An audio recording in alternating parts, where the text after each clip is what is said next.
জাতীয় নাগরিক পার্টির উত্তরাঞ্চলের মুখ্য সংগঠক সার্জিস আলম বলেছেন, আওয়ামী লীগ ও শেখ হাসিনার বিচারের আগে বাংলাদেশে অন্য কোনো কিছু প্রাসঙ্গিক হতে পারে না। রাজধানীর শাহবাগে ইনকিলাব মঞ্চের শহীদ সমাবেশে তিনি একথা বলেন। অন্যদিকে রামপুরায় এনসিপির গুলশান জোনের আয়োজনে আওয়ামী লীগ নিষিদ্ধের দাবিতে বিক্ষোভ সমাবেশে দলটির সিনিয়র যুগ্ম আহ্বায়ক সরওয়ার তুষার বলেছেন, নির্বাচন কমিশন একটি দলের হয়ে কথা বলছে, এতে এই কমিশনের দিয়ে সুষ্ঠু নির্বাচন সম্ভব কিনা সন্দেহ। তাফিমুল ইসলামের রিপোর্টে বিস্তারিত।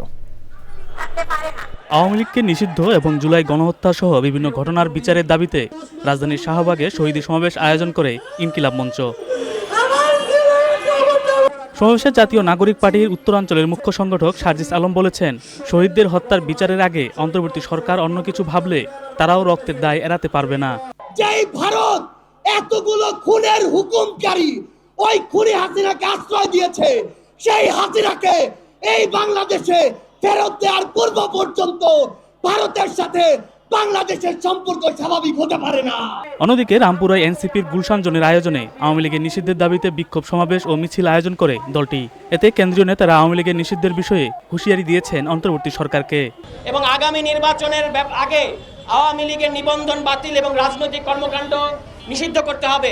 এই দাবির ব্যাপারে ফয়সালা হওয়ার আগ পর্যন্ত বাংলাদেশে কোনো নির্বাচন হবে না। আওয়ামী লীগ নিষিদ্ধ করতে নতুন আইন প্রয়োজন, রাজনৈতিক ঐক্যমতের প্রয়োজন। আমরা যখন রাজপথে শহীদ হয়েছি তখন কি কোনো রাজনৈতিক ঐক্যমত এবং আইনের মধ্য দিয়ে আমরা কি এই বিপ্লব সাধন করেছি? এনসিপির কেন্দ্রীয় নেতারা বলেছেন, আগে সংস্কার নাকি আগে নির্বাচন, এই প্রশ্নে না গিয়ে আসুন সবাই মিলে আগে আওয়ামী লীগের বিচার চাই। তাফিমুল ইসলাম, চ্যানেল আই, ঢাকা। বান্ডেল থাকলে প্রতি সেনমানিতে টাকা বাঁচবে। বিকাশ সেনমানি বান্ডেল কিনে জিতুন প্রতি লেনদেনে।